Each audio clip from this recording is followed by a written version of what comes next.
those of you who don't know me, I think most of you do, my name is Nicola, and I've been working with Senderos for almost 2 years now. With Simon and Gareth, we represent about 25 different high-end lodges, experimental lodges all over Central and South America, with a lot of them which have a strong focus on conservation and sustainability. And so this presentation will focus on the conservation and sustainability efforts of our Costa Rica partners. And so to begin with, we'll look at the renowned Pacuare Lodge, set on the banks of the Pacuare River, with incredible rafting and adventure sport opportunities, and paired with luxury accommodation, service and cuisine. Then following the flow of the river, we'll continue down southeast to the boutique Caribbean Hotel Aguas Claras, which is, let me see if I can show you, which is down here.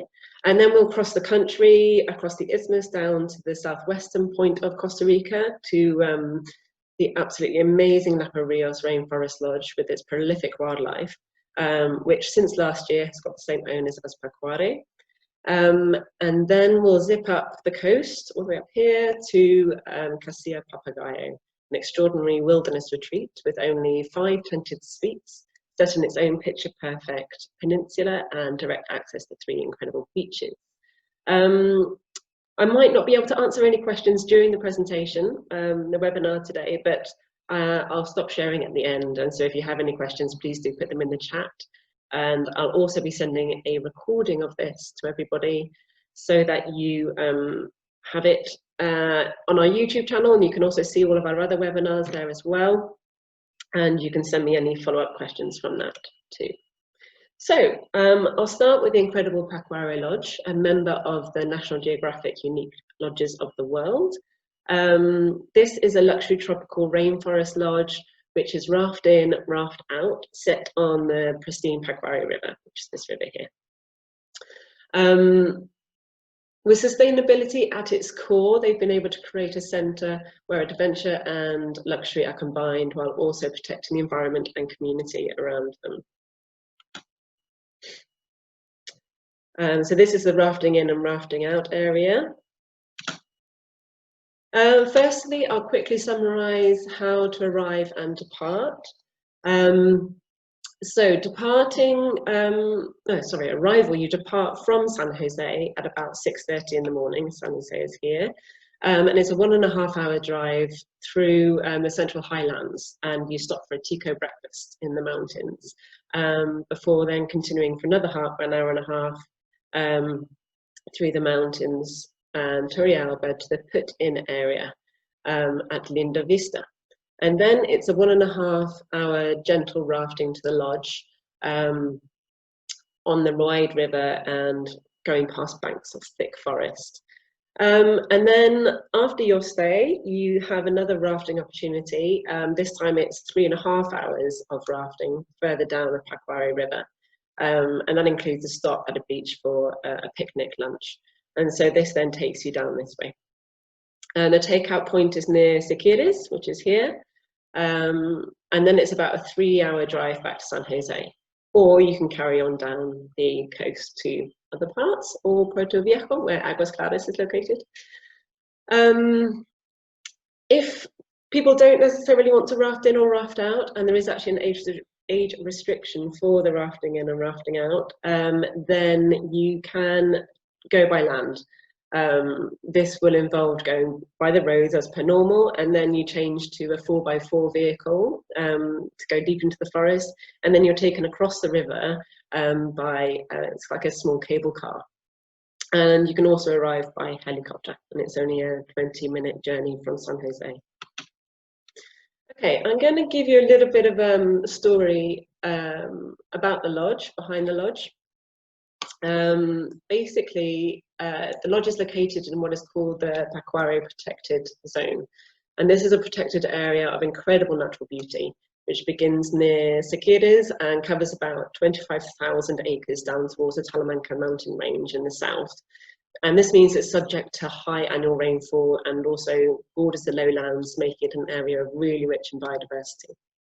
Within this zone, the Pacuare River forms the northern border of Central America's most important network of national parks and reserves, and offers some of the finest white water in Latin America, surrounded by the primordial rainforest and thick vegetation on these huge steep gorges. Really stunning, stunning area. And this thick undergrowth provides shelters to loads of wildlife, including jaguars, ocelots, monkeys, sloths, and many other species of animals and birds. Roberto, who many of you will have met, Roberto Fernandez, is the co-owner of Pacuare Lodge, and he was brought up locally in this area, which of course inspired his love of nature and adventure.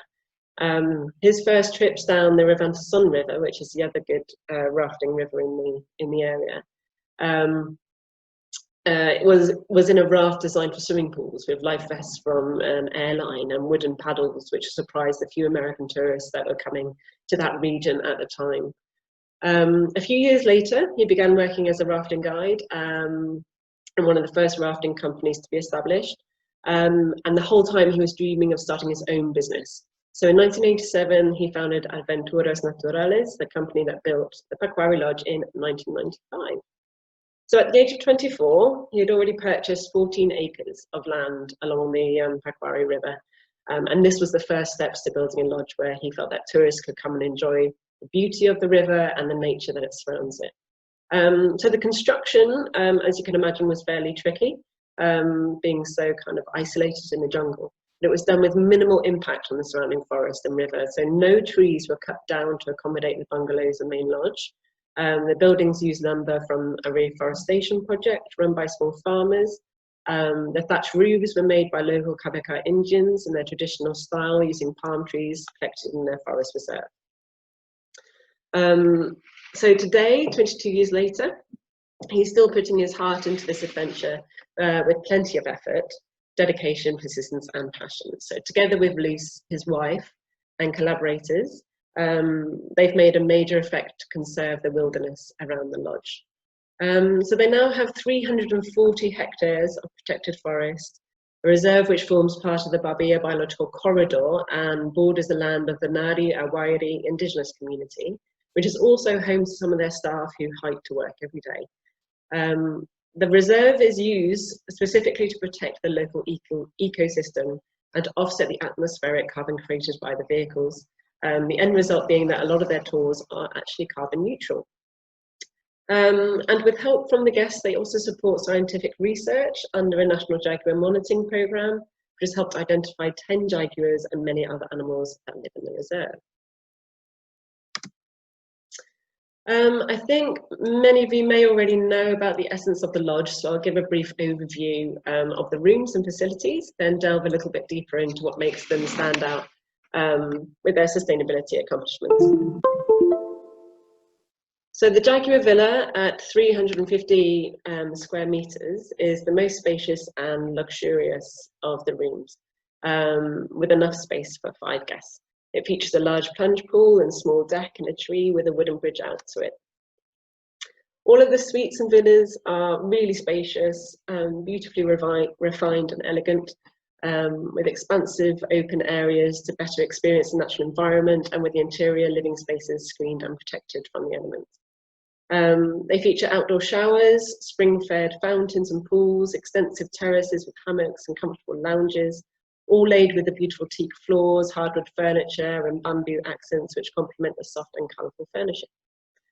Although breezes from the river and surrounding jungle keep each living area surprisingly fresh, they do equip the rooms with very efficient eco fans, and the owners have actually invested in some really good technology recently, with special air conditioning units that come over the beds designed to use minimal energy.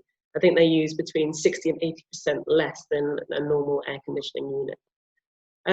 The lodge's bathrooms are equipped with biodegradable soap and shampoo, and the water for their showers is all solar heated, and all the lodge's wastewater flows into the state-of-the-art septic systems to avoid pollution of the nearby river.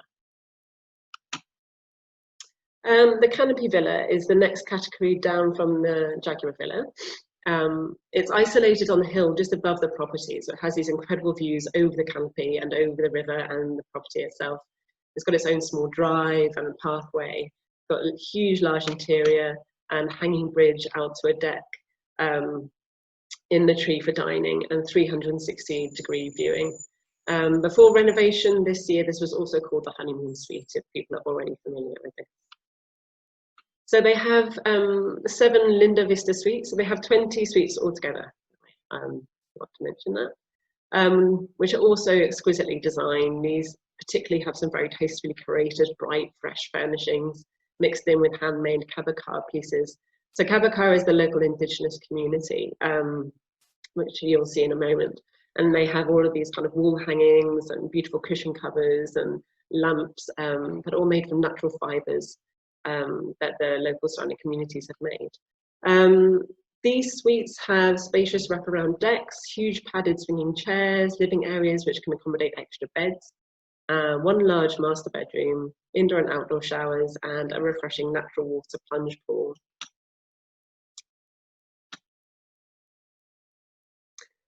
And then there are 4 Riverview suites, again very spacious, but these don't have an extra living room or plunge pool, but are beautifully intimate with large hammocks on their terraces and decks.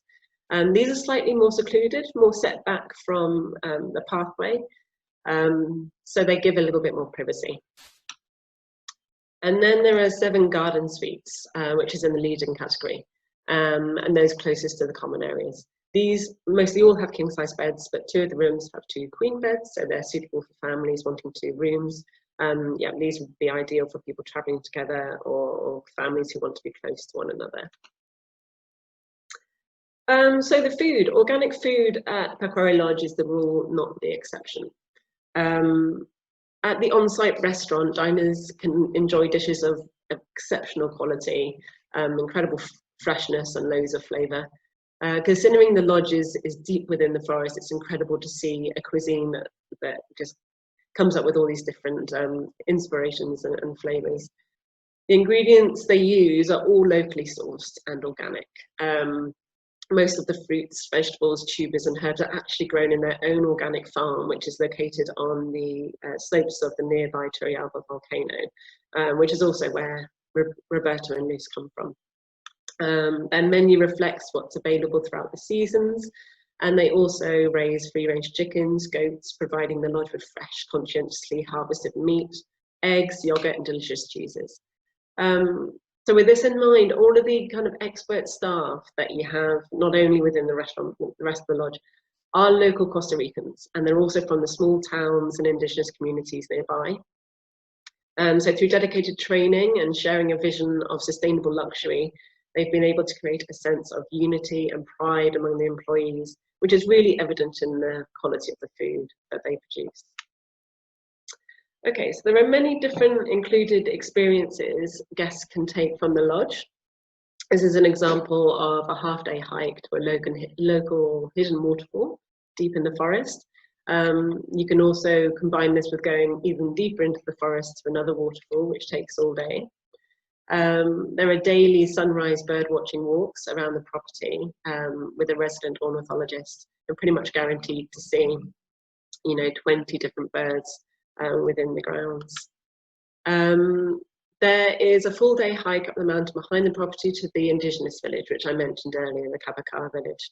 And this is where guests can learn about the local customs and history, as well as see many of the rooms decorated and wall hangings and see where they've originated from, really.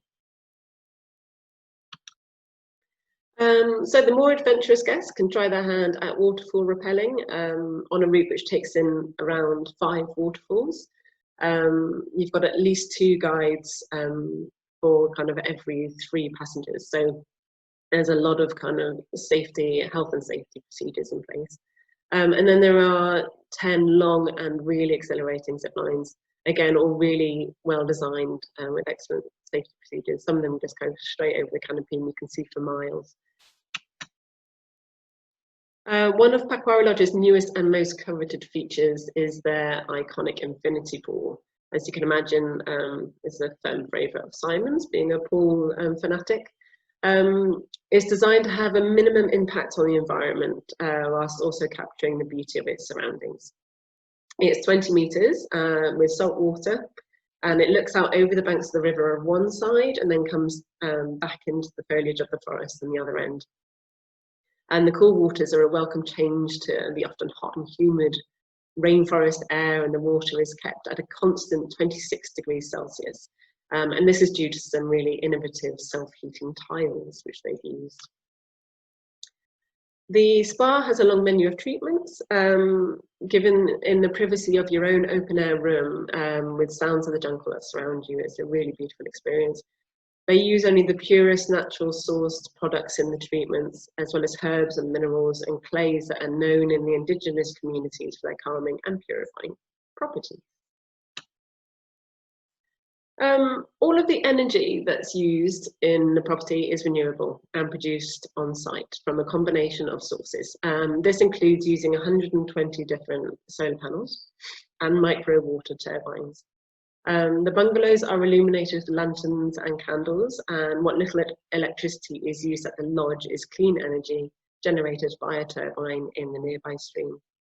They've gone to great lengths to harness the most advanced and sustainable technology available, from state-of-the-art kitchens, biodigesters, by using methane produced by pigs, septic systems, so the comforts and amenities in the guest rooms, resulting in 100% renewable clean energy. The owners are firm believers that sustainable tourism should improve the lives of local people as well. They've initiated and continue to support projects in the communities close to the lodge. Infrastructure in this remote area is sparse and poorly maintained. As you can imagine, it's fairly, kind of remote and difficult to get to, and there are a few employment opportunities. All Pacuare staff is from nearby communities, and 90% of the rafting guides are from Turrialba, which is the closest city to the lodge. The lodge also donate, together with donations from their guests, school supplies and other materials to 3 primary schools in the communities of the area. And Roberto and Luz felt they could achieve even more in terms of the overall protection of the reserve and area, and also helping to create jobs. And by doing this, they've started to charge a $25 conservation fee per person per stay, which goes directly towards these initiatives. And it's like an even bigger investment in the whole infrastructure and protection of the reserves. There's a lot more about this on their website. If you'd like to take a look, I can always send on a link. There's also some outreach efforts they've implemented into local schools and communities. So their community support program was set up to enhance the living standards of people along the river and near the lodge by, again, improving their infrastructure, such as improving transport links, road building, and fixing the cable car across the river. As I mentioned, they also support local schools, as well as purchasing sports equipment and funding other social programs. As I mentioned, 100% of the staff belongs to the closer communities. So these include Nari Waawari, Bacos del Tigre, and Linda Vista. Before tourism came to this area, the main source of income for people would come from subsistence coriander cultivation and cattle raising, which, as you can imagine, meant that there was a lot of deforestation. So today, tourism represents 20% of the jobs in nearby communities, and of those, Pacuare Lodge represents 70% of the tourism jobs. The lodge has also launched an environmental education program for schools in the nearby communities, and this involves the teams of river guides and Pacuare Lodge employees being trained up to give presentations at the local schools. These presentations emphasize sustainability in a practical, simple way, and urge the kids to adopt good habits, emphasizing the 3 R's: reduce, reuse, and recycle. The children also plant native tree saplings around their schools and communities.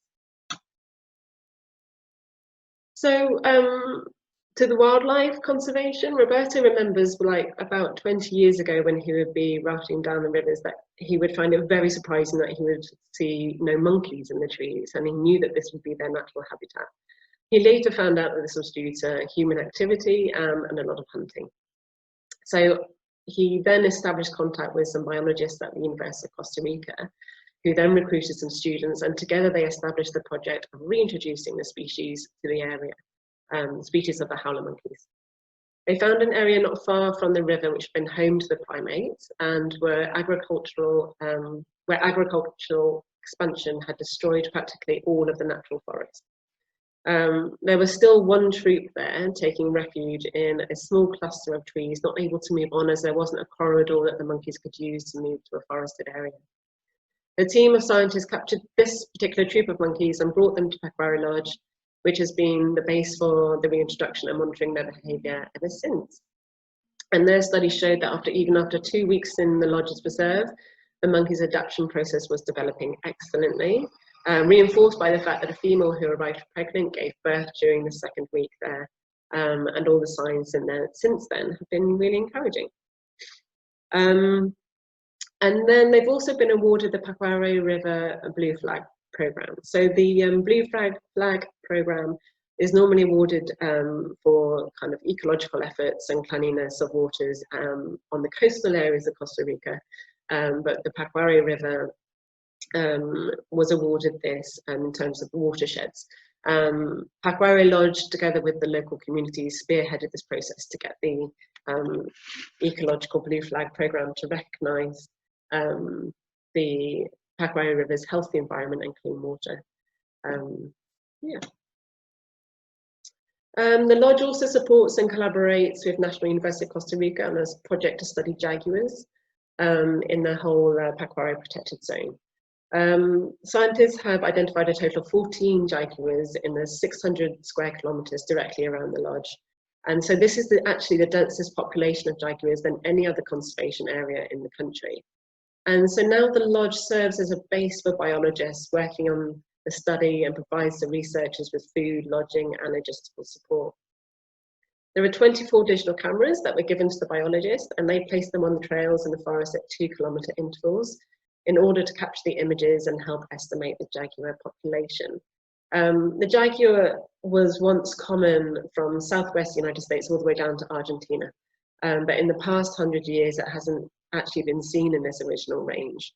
They continue to be threatened by hunters and researchers, and therefore they've become restricted to isolated protected areas that are too small to sustain their species. And so Roberto hopes that this project will contribute to the development of conservation policies to protect the jaguars. Great, so after everything, once you've experienced all of this, incredible experiences at Pacuare Lodge, you take the 3.5-hour raft out again on one of the world's most beautiful rivers, through canyons and over exciting rapids. There's a bit of information here about the weather. Peak season is from December to April, which is typically dry.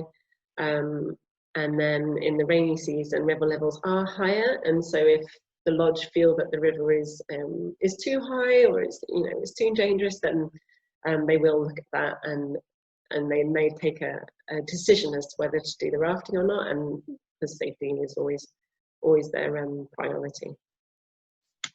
Okay, I'm going to go on to Hotel Aguas Claras now, which is a Caribbean Victorian style boutique hotel, a stone's throw from a deserted beach and 20-minute cycle from the very beautiful and laid back Puerto Viejo. It's the only 5-star hotel on the Caribbean coast, managed since last year by Cayuga Collection and Hans, which is the sustainability luxury hospitality management company. So while the sustainability measures are still in their infancy here, it's still a young hotel, and I know that Hans has great aspirations and plans for its programme. They've already banned all plastics, all food is sourced locally. They use digital check-ins and check-outs to minimise paper wastage.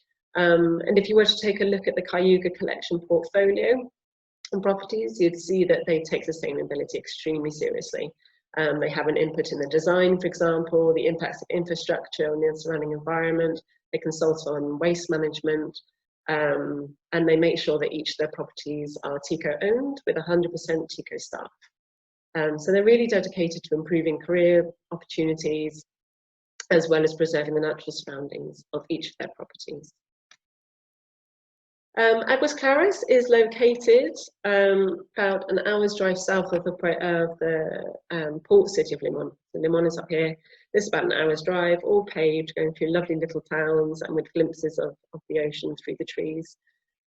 You can take a flight to Limon from San Jose, which is just 45 minutes, or you can drive over the mountains, and that whole drive from San Jose down to Aguas Claras takes between 4 and 5 hours. You can see here that it is based on this little outcrop, which is between two much kind of busier beaches, and this outcrop stays nice and kind of calm with fewer people coming around. And as I mentioned before, you can combine it quite easily with Pacuare. Pacuare is here, this is Saquires, which is the put-out point, and then it's just a 2.5-hour drive south to Puerto Viejo from there, arriving in time for dinner. And this is just to show where the hotel is in comparison to the road. So it's on the shore side of the road and it goes right down to the beach. It's got its own little pathway down to the beach, a beach house just in the trees there. So there are 6 casitas ranging between 1 and 5 bedrooms, all surrounded by lush jungle vegetation within the grounds. They all have their own terraces, kitchenettes, living spaces, hammocks and outdoor showers for washing up on the beach. And they're all set back from the paths and sort of nicely secluded. This is the smallest of the casitas, called Cacao. Really charming 1-bedroom suite. All the rooms and houses are beautifully designed and have air conditioning as well as fans. Design and art take a leading role in the hotel, in that each of the pieces of furniture and artwork are chosen and created by the owner Elizabeth and her daughter Elena, both of whom are artists in their own right. There's a wonderful juxtaposition of white fresh walls, dark wood construction and really brightly coloured bed linens and furnishings. And on the right here is the slightly larger Casa Mongolia with 2 bedrooms. You can see all the bright furnishings. And then there's an additional 6 rooms called Pavlova Suites. These are the leading category. And while they're all identical in shape and size, the rooms are all decorated uniquely with specific touches designed by the different artists. 4 of the rooms have king-size beds and 2 have 2 doubles. All rooms have outdoor shower area and modern art and design touches. This was kind of like all curated by the daughter Elena, whilst the cottages were more kind of curated by her mother Elizabeth. The pool was also specifically designed for the hotel with the surrounding forest and Caribbean location in mind, and lies just in front of the bar and restaurant area. All the food here is prepared with fresh local ingredients, dishes of international Caribbean and traditionally Costa Rican influences. The board here is bed and breakfast only, with lunch and dinner menus available, and the hotel would be happy to advise about different restaurants in the area if anybody wanted to go and investigate the local cuisine. In the bar, only seasonal fruits are used. Again, everything is of local origin and organic.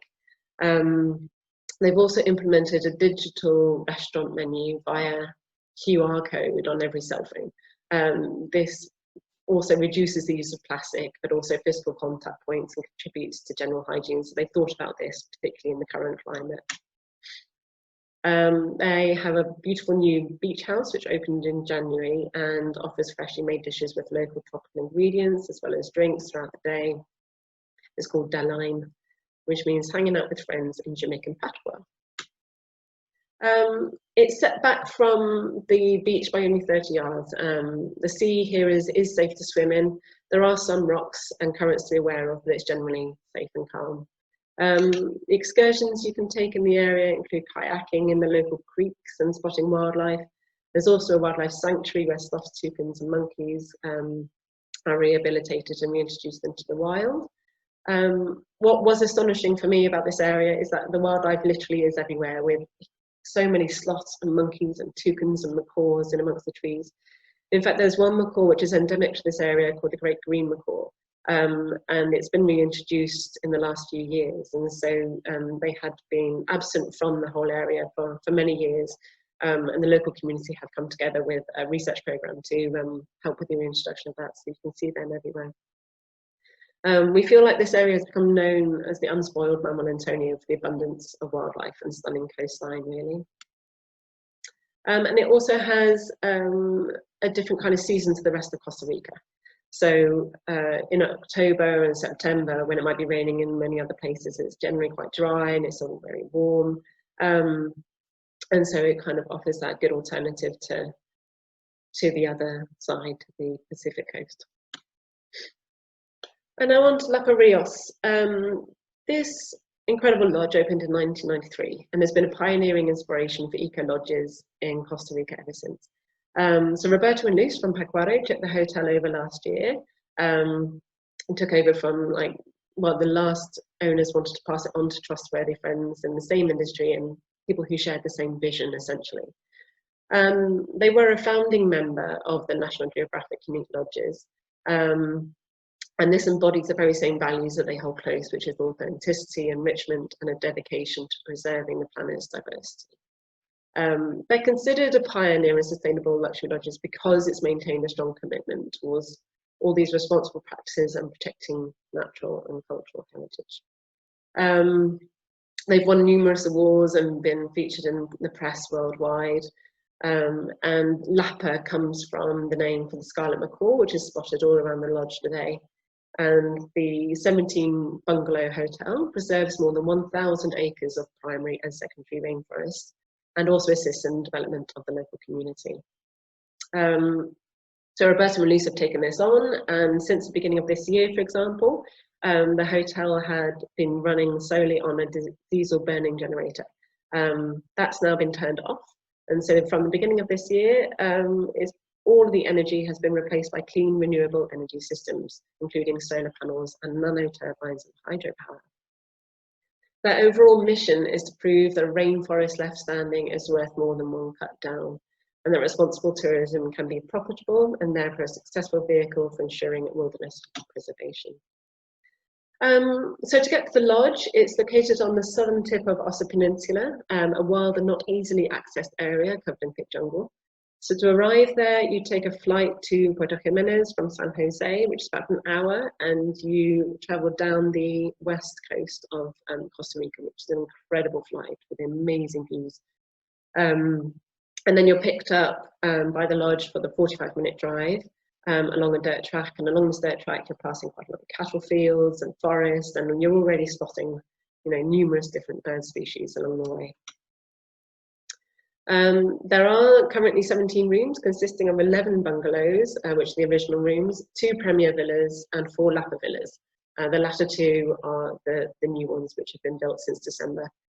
Some are located about a 5–10 minute walk along the walkways for the main dining excursions area, but this has also been kind of rectified by a new path that electric golf buggies can take, which is about 250 meters away from the property itself, so there's no kind of environmental impact there. But they all have these incredible views over the canopy into the Gulf and beyond. So these slides show the aspect of the spacious bungalows, which are in the process of being renovated and upgraded by the owners. You've got 11 of these, all identical in size, with no compromise on space. They're incredibly spacious, with netted walls around 3 of the walls, concrete at the back. Most of them have 2 queen-size beds, some with 1 king size. All have mosquito nets. And there's no air conditioning in any of these units, basically to cut down on energy, but also because you've got a lot of this beautiful natural breeze coming through the netted walls, but they do have fans above the beds. All have spacious balconies with hammocks, outdoor showers and seating areas. And this is one of the new premier villas, of which there are currently 2, and they're side by side, so they can be interconnecting, so good for families or people traveling together. They're extremely spacious with really bright, airy, modern decor, large terraces, again, overlooking the canopy, designed with soothing natural colours, surrounded by invisible screening, adorned with the same kabacar pieces that I was talking about earlier, like the hangings and cushion covers and lamps. And then we've got the 4 Lapa villas, which are the top category, which all have a private plunge pool and can sleep up to 5 guests. And they're even more spacious than premier villas, with the added extra plunge pool, and their king-size beds. And this is the plan of the new villas. So you've got this extra living room space here, where you can have a single bed and a day bed, should you want to, as well as a king-size bed here. Facilities include large refreshing pool, spa, fully serviced bar, and dining is taken in the main restaurant area with some outdoor dining options as well. And talk about a little bit about the staff. Again, they're all local and locally trained. The guide in the middle of this picture, Danilo, set up his own guiding school in the nearby town of Puerto Jimenez. And that's where all the Lapa Rios guides pass through for full or updated training. Everyone at the lodge is incredibly welcoming and makes you feel instantly at home and really excited about what your stay is going to bring. So Danilo's main objective was to train up new guides in the local area to have a reserve for the hotel and raise overall tour quality instead of importing guides to also from the rest of the country. His weekly classes have grown quite a lot and are attended by various Lapa Rios staff members on different hotel departments, as well as local tourism students. By training the guides on the lodge's philosophy of nature conservation and sustainability, they really hope to inspire a new generation of advocates for the preservation of the surrounding rainforest. Hiring locally is one of the cornerstones of the commitment to the community of the lodge, and they employ their staff all year round. They give them access to a private doctor for their families. And this care and commitment is reflected in the staff's dedicated, helpful and genuine demeanours. They also support local transportation companies for boat and air and ground transfers. And they support the local dance groups and artisans to come and perform and sell their crafts at the lodge. Typically, people who have applied for entry-level positions at the lodge have very limited formal school education and almost no English. So the lodge owners actively seek to create opportunities for professional growth for all the staff, some of whom have been with Lodge for over 20 years. So some of these employees may have started out cleaning rooms, they're now in middle management or working as nature guides, and many of the former staff have gone on to become local entrepreneurs or have made successful careers in hotel management in other areas of Costa Rica. So these are some of the examples of the amazing wildlife that can easily be spotted from just about anywhere in the hotel. They have very little apparent fear of humans. The 4 species of monkeys can be found here. So you've got howler, spider, capuchin, and the more elusive squirrel. Toucans and macaws are everywhere, and sloths are regularly spotted resting in the branches. You're also likely to see lizards and frogs and the odd snake. Lapa Rios sits in 1,000-acre private nature reserve. This vast and pristine property acts as a wildlife corridor and protective barrier for the 100,000-acre richly biodiverse Corcovado National Park. To guarantee the permanent protection of this tropical rainforest, the founders signed a conservation easement, which is a binding agreement ensuring that the rainforest conservation is preserved in perpetuity in accordance with the law. So this easement prohibits all extractive activities such as mining, forestry, hunting, as well as the building of mass tourism facilities and infrastructure. And even caps trail construction at a maximum of 10 kilometres. So there are currently 8 kilometres of trails around the reserve. At the same time, the easement encourages both scientific and educational activities within the reserve.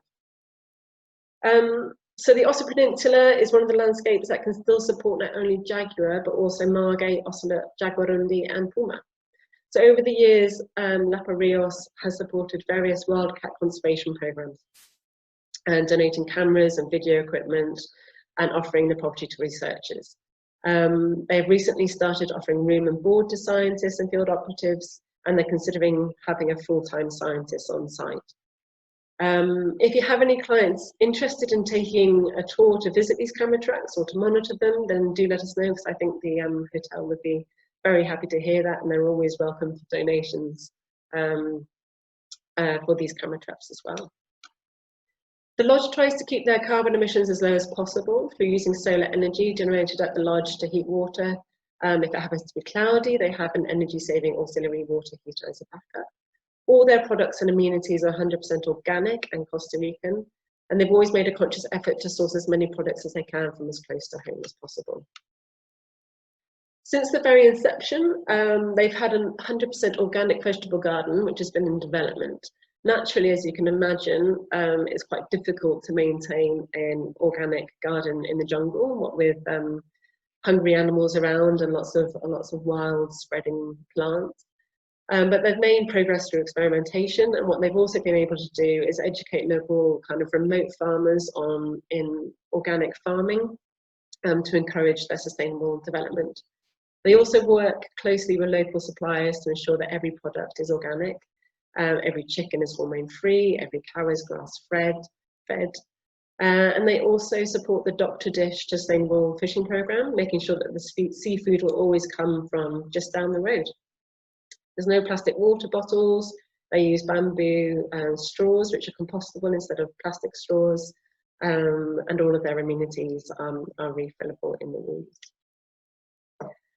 And in the early 90s, Lapa Rios set about building the Carbonera School, which is probably one of their most impressive achievements. This was achievable through donations by the guests, but also through investment of the hotel. Many of the staff have come through this school themselves, and they feel like the school has been able to contribute to the overall standard of education in the region. Still today, young students and community at large continue to benefit from both the formal and environmental education that's given at the school. And it's made the local residents become ever more aware that a forest left standing is more valuable than one cut down. And they've been taught about, learning about all the alternative lifestyles. And guests can visit the school as well during their stay. Also, every year, the lodge runs a 10-kilometre race called the Lapathon, which raises funds for local projects, such as equipping local schools and health clinics, and also sports area for teenagers. Okay, so the experiences on offer at Lapa Rios are really extensive. You've got a huge menu of included excursions, and then there are extra outsourced excursions that you can pay for locally as well. So these include early morning and sunset bird watching, hiking trails, night walks, trails to waterfalls, local plant and medicine trails. You can also take your own self-guided trails, and then outsourced excursions include horse riding, waterfall rappelling, surf lessons, whale and dolphin boat trips, as well as trips to Corcovado National Park. The new owners have invested in a new fast boat that can take people around the peninsula to the park. And then, as I mentioned, they can go and see the jaguar traps. So as you can imagine, the weather down here is very hot and humid. It doesn't generally change that much. They have a wet season and dry season. So green season, wet season, May to October, dry season, November to April. But the temperatures tend to stay around the same. And so, as with Pacuare Lodge, Lapa Rios also charged $25 per person per stay. Here, they're really channeling these funds into the administration of Corcovado National Park. They found that they had park guides there, or guards, who were doing both the monitoring of the trails as well as the admin, and it just wasn't being managed effectively. So they've come together with the local authorities to invest as much as possible into effective management and protection of the park. Okay, I'm sorry I'm running over time. I'll try and get through Kasiiya as quickly as possible, but it is a really beautiful property. Yeah, I'd really like you to learn a bit more about it. Kasiiya is a luxury wilderness eco-retreat with 5 incredible tented suites on the Guanacaste coast. This is up in the northwestern side of Costa Rica. It's only 40 kilometers from Liberia Airport and about an hour from Tamarindo. It opened in November 2018, and the core idea is to have minimal or no impact with its surroundings and blend into the environment as much as possible. There's a really strong sense of disconnection from daily life and connection with nature and wellness. And the owner's vision was to be able to create something so in tune with its surroundings that if it were all to be taken away, they would leave no trace. As we'll explore in a moment, all the suites and communal buildings are made from natural materials. The property runs 100% solar panel energy, no fossil fuels. They have on-site composting for all organic waste, use state-of-the-art dry toilets. They have air conditioning only in the suites and rely on the natural breezes for the other areas, which were specifically designed with this in mind. And there's no plastic use anywhere in the hotel. So as you can see here, this is Liberia, and this is where Kasiiya is located. This is about a 45-minute drive, 30 minutes of which is on a paved road, and the last 15 minutes is on a dirt track. So you do definitely need a 4x4. This is something that the lodge can arrange if your clients need it, or your DMC should know that they'll need a suitable vehicle for this last bit. You can also arrive by boat from 2 local ports, which is a 20-minute ride, and you can also arrive by helicopter with rates on request. And this is the beautiful peninsula on where it is located. So I'm going to show you a short video about the making and conception of the hotel through the words of the architects from AWT. I'm hoping this is going to work.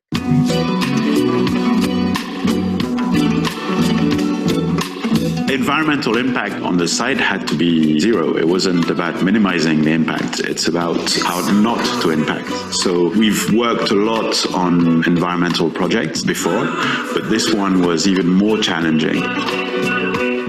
This forest has been exactly that way for years and centuries, and it will be the same in the coming centuries. This was a very clear brief from the developer. As designers, we had to disappear in a way, which is a challenge, but it's also the exciting part of the project. Obviously, we don't have any foundations. Everything is installed on platforms. These platforms are timber frame, they can be removed. All the materials are natural. So from that basis, we can consider that the project doesn't have any impact on the environment.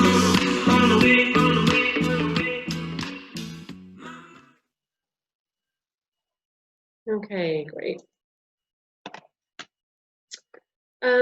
So yeah, as I mentioned, Kasiiya is set on this beautiful peninsula, and it's its own private reserve. This time of 50 hectares. It's characterized by these rocky hills and quite dry landscape.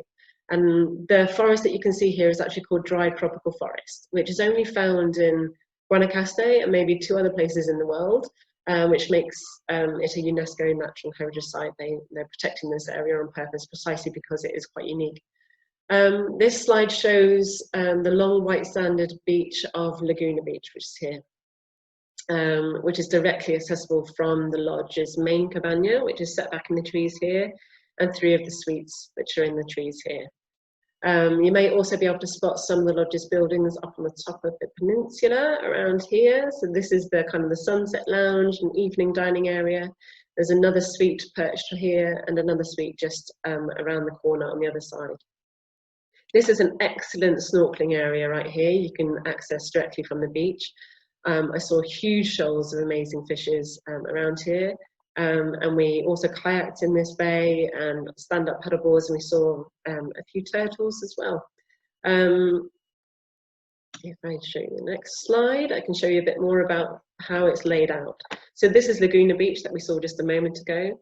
This is called Hidden Beach, which is only accessible by kayak or SUP, or swimming indeed. And then you've got a third beach here, which you can walk to or get transferred to in their electric buggies, which is a really beautiful beach, slightly wilder than this one. But so yeah, you have direct access to these incredible beaches. This is the road that takes you down from the top sunset deck to the main cabana area, and that's about a 5 to 7 minute drive. And there are pathways that guests can take as well. So you've got 1 suite here, 1 here, and 3 here, and the spa is back here. So there are 3 beachfront suites like this one, all with their own pathway that goes directly to the beach.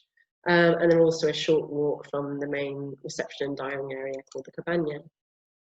Each of the suites are really sumptuous rooms with hardwood flooring, most of the walls with floor-to-ceiling windows or doors, softly coloured materials and heavy wooden furniture, creating an ultimately really relaxing and enticing atmosphere, and a feeling of looking out at nature from a place of serene comfort. Guests are supplied with umbrellas and beach bags and Kasiiya kits. There's an eco minibar with daily replaceable ice packs instead of constant refrigeration. And guests are supplied with hot water bottles first thing in the morning for their coffees or last thing at night for their teas just before bed. The tented suites are about 80 square meters in size, with their own outdoor terraces, living spaces, separate bathrooms. Some of them have outdoor and indoor showers and bathtubs. They're surrounded by the forest and vegetation, inviting the birds and animals to feed and nest in them, which can be seen at any time of day from the suite. Each of them has a slightly different bathroom setup. So some of them have bathtubs outside, some inside, some have no indoor shower, only outside, some with both. But whatever the setup, guests can be rest assured that wherever their washing takes place, it's in its utmost privacy. They all have king-size bed and living room space with sofa and chairs. They can accommodate an extra bed within the suites as well. There is air conditioning in the rooms, not the bathrooms, as well as fans over the bed. There's a huge amount of wardrobe space, beautifully lit, and all the bathroom amenities are natural and made locally. This is a deck of one of the two ocean suites up on the top of the peninsula, as you can see here. And this is about a 5-minute electric car drive from the main area. These are also surrounded by the forest, but with more expansive views out across the sea through the canopy. One of the main objectives of the design of the hotel was to bring people closer to the outdoor environment and to strike the perfect balance between comfort and nature. The soft light that comes in through these incredible windows that surround the tent is reflected in the soft colours of the furnishings inside the tents. And I felt like this went to go on to enhance a kind of luxurious treehouse effect in a way. Here we have the main cabana, where there's an outdoor sheltered area, dining area for breakfast and lunch, and a reception excursions desk. This is the view from inside, and there's a constant breeze coming off the sea and coming through this deck. Breakfast is served as a full small course meal, all really fresh, and then lunch there are 2 options per course. So 90% of the dishes here are served at the hotel are comprised of local fresh organic ingredients. Breakfast and lunch dishes are taken individually, and dinners can be taken either communally or individually. They tend to like to have kind of a communal atmosphere in this area here in the evenings. But if you know that your clients wouldn't necessarily appreciate that, then guests can take their dinners on their suites or at separate tables. It's absolutely fine. As mentioned, the food is all sourced locally, and the menus are deliberately kept short and succinct in order to minimise the waste. But the chef still is able to create some incredible dishes for any dietary requirement. So activities included in the stay include use of all the snorkeling equipment, kayaks, SUPs, walking along the many trails of the peninsula, and they've got over 123 acres of land. And yeah, it's one of the best snorkeling spots on the coast, which is directly in front of the hotel.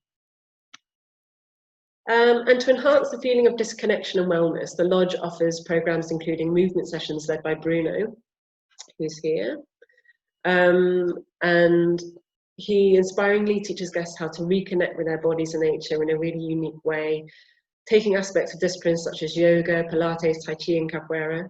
And then there's also this beautiful spa, which is a tent set back into the forest with a therapist called Yamuna, who trained in India, and he really specializes in chakras and energy through massage. Kasiiya's ethos is very much rooted in the landscape, nature, and indigenous culture. So the products that they use in the spa are derived from traditional remedies and medicines used by local tribes. And so he hopes, the healer, he hopes to work more closely with these schools and locals to build on this indigenous heritage. Together with their kind of the minimal environmental impact, Kasiiya have become more interested recently in investment in the local community.